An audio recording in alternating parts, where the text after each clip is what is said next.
Om Swastiastu. Perkenalkan, nama saya Luelzi Yulia Dewi. Perkenalkan, nama saya Ada Istiani Putrianayani. Nama saya Putri Devi Takusmayanti. Nama saya Koma Budiasini. Nama saya Kade Artiasi.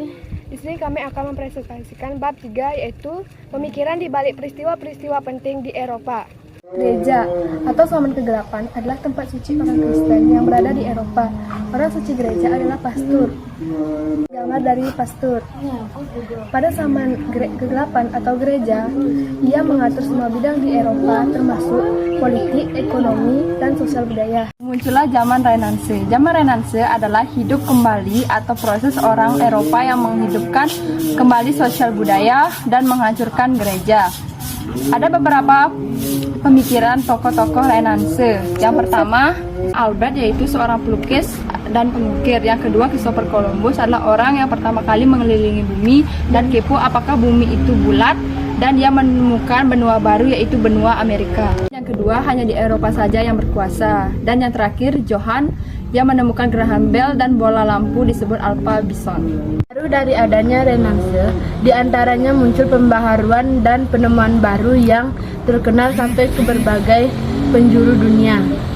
Hal ini bisa dilihat dari banyaknya ilmuwan yang berpengaruh sampai saat ini.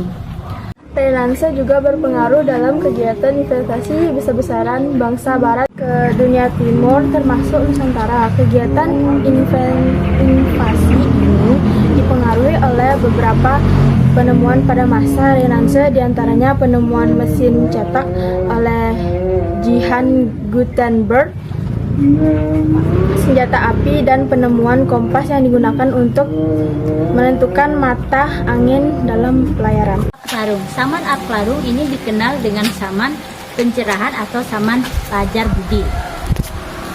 Aklarung merupakan kelanjutan dari Renaissance. Kalau Renaissance dipandang sebagai permajaan pikiran, maka Aklarung menjadi masa pendewasaannya. Periode Aklarung menjadi masa pendewasaannya. Periode Aklarung telah banyak membawa perubahan politik, pola pikir manusia. Periode Aklarung telah banyak membawa perubahan politik bagi manusia.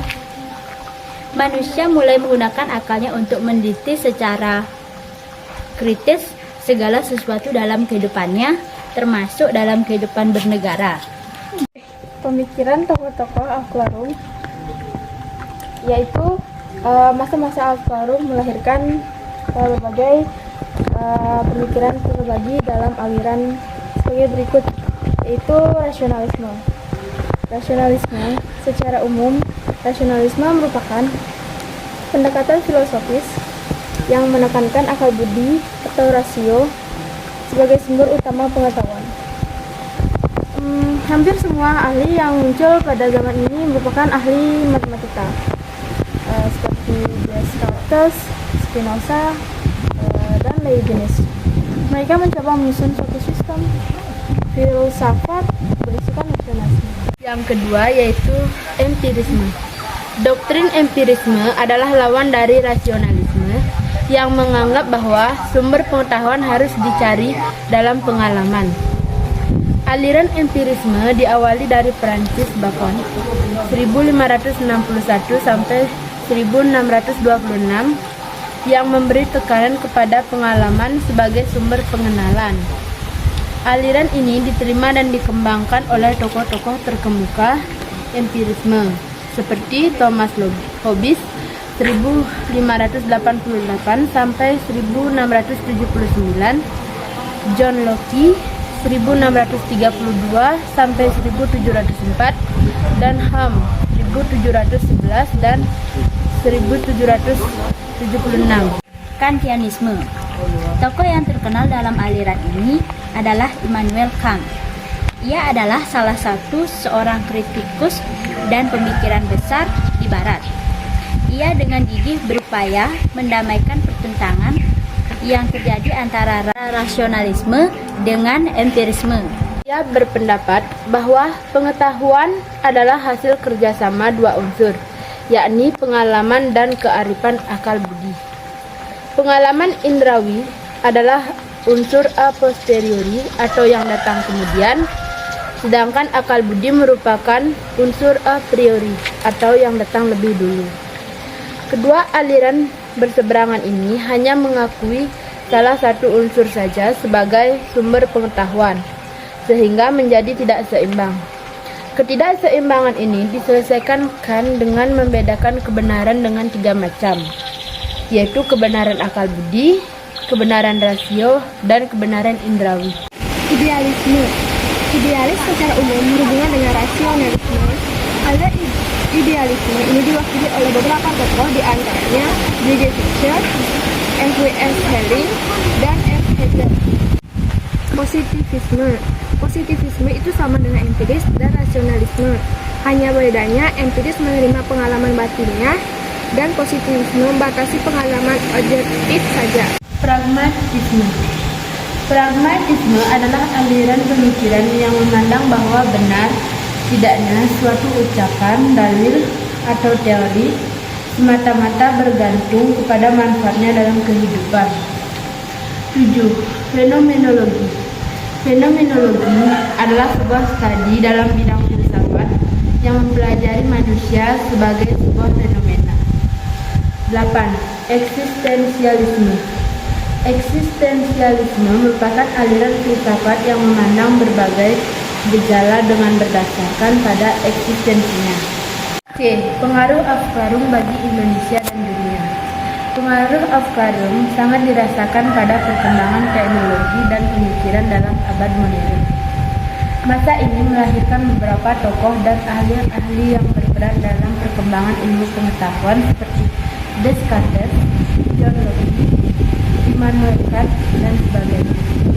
Selain itu, masa Afkarum juga menghasilkan beberapa filsafat penting yang masih diadopsi dalam berbagai ilmu pengetahuan. Reformasi Gereja. Reformasi berasal dari bahasa Latin yaitu re, kembali, dan former, membentuk. Yang dimaksud reformasi adalah membentuk struktur ulang pada kehidupan masyarakat. Reformasi Gereja di Eropa. Reformasi Gereja dimulai di Eropa, khususnya di negara Jerman dan sekitarnya. Reformasi Gereja terjadi akibat adanya penyimpangan yang dilakukan gereja. Gerakan reformasi gereja muncul pertama kali di Jepang.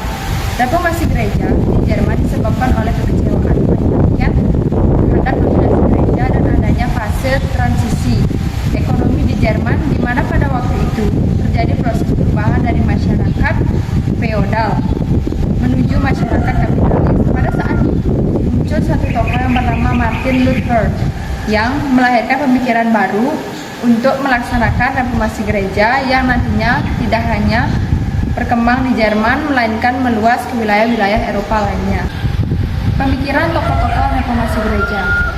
Perkembangan reformasi gereja didasari oleh pemikiran beberapa tokoh penting. Tokoh-tokoh reformasi gereja diantaranya yang pertama, Martin Luther 1483 sampai 1546. Martin Luther adalah pemimpin termuka gerakan keagamaan yang disebut reformasi Protestan. Gerakan reformasi Protestan merupakan cikal bakal terbentuknya beberapa sekte Protestan. Martin Luther sebelumnya adalah pemeluk Katolik yang taat, namun ia menentang kebiasaan gereja yang menyimpan pada masa itu. Martin Luther berkeyakinan bahwa Tuhan Maha Pengasih, berkeyakinan bahwa Tuhan Maha Kasih Sayang tidak dapat dibeli dengan uang atau apapun. Martin Luther menulis suatu maklumat yang dinamai 95 tesis pada tanggal 31 Oktober 1517. Maklumat tersebut berisi 95 alinea yang mengancam gereja. Dan yang kedua, Erasmus Desiderius Roterodamus. Erasmus adalah seorang humanis yang terbuka dan merupakan prinsip reformasi gereja. Karyanya Edisi Perjanjian Baru diterbitkan pada tahun 1516 dalam bahasa Yunani sehingga mendorong reformasi yang dilakukan oleh Luther. Erasmus dilahirkan 27 Oktober 1466. Ia tinggal di dalam biara Agustinus selama 5 tahun 1486 sampai 1491. Ia menulis sejumlah puisi dan karangan prosa. Dalam tulisannya sudah tampak kritisnya pada kekuasaan gereja. Kapitalisme dan revolusi industri. Merkantilisme adalah suatu kebijakan politik ekonomi negara imperialis yang bertujuan untuk menumpuk kekayaan berupa logam mulia sebanyak-banyaknya sebagai ukuran kekayaan dan kekuasaan. Merkantilisme di Eropa berawal dari adanya penjajahan samudra yang meningkatkan hubungan luar negeri antara negara Eropa menjadi luas menjadi jalur perdagangan di Samudra Atlantik.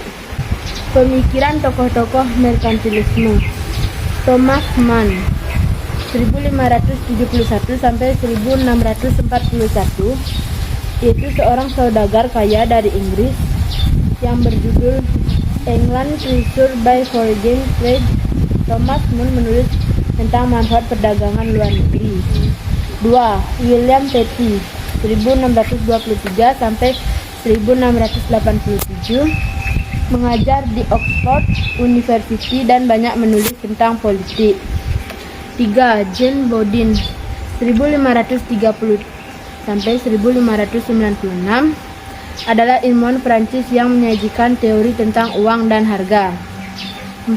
Jean-Baptiste Colbert 1619 sampai 1683 adalah pejabat Prancis yaitu menteri utama di bidang ekonomi dan keuangan pada masa pemerintahan Raja Louis. Pengaruh merkantilisme bagi Indonesia dan dunia. Merkantilisme mendorong lainnya imperialisme kuno, yaitu ambisi untuk mencari daerah jajanan dan tujuan menguasai perdagangan. Keberhasilan Colbert dalam memenangkan merkantilisme pada akhirnya mendorong negara-negara Eropa lain untuk mempraktikkan merkantilisme di negaranya. Kegiatan merkantilisme tidak hanya dikembangkan di Eropa, akan tetapi menyebar sampai benua lain melalui penjajahan samudra dan berkembang dengan cepat dan berbagai negara. Hal ini dipengaruhi oleh adanya faktor-faktor pendorong terjadinya revolusi industri. Terdapat sejumlah faktor yang mempengaruhi terjadinya revolusi industri di Inggris, di antaranya sebenarnya sumber daya alam, SDA, dan adanya revolusi ilmu. Revolusi industri di Eropa. Revolusi industri digunakan untuk menjemput periode dari sekitar tahun 1750 hingga tahun 1900-an. Revolusi industri merupakan perubahan cara pembuatan barang yang semula dikerjakan oleh tenaga manusia diganti dengan tenaga mesin. Renaissance membawa banyak pengaruh terhadap pembaruan di Eropa. Akibatnya muncul berbagai pemikiran dan penemuan baru di bidang pengetahuan dan teknologi. B.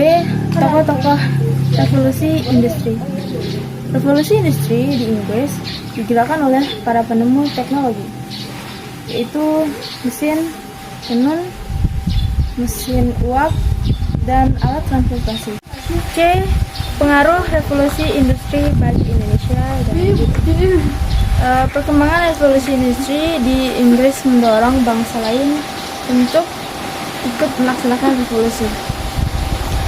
Sebagian besar bangsa Eropa mulai menggalakkan industri dan persaingan pasar dengan negara lain seperti Belanda, Jerman, Prancis, dan Amerika. Revolusi industri melahirkan imperialisme modern yang mengakibatkan negara-negara Eropa saling berebut tanah jajahan untuk dijadikan daerah pemasaran hasil industri maupun daerah penghasil baku industri. Sekian dari presentasi kami. Apabila jika ada kesalahan kata, mohon dimaafkan. Dan saya akhiri dengan para mesanti. Om Santi Santi Santi.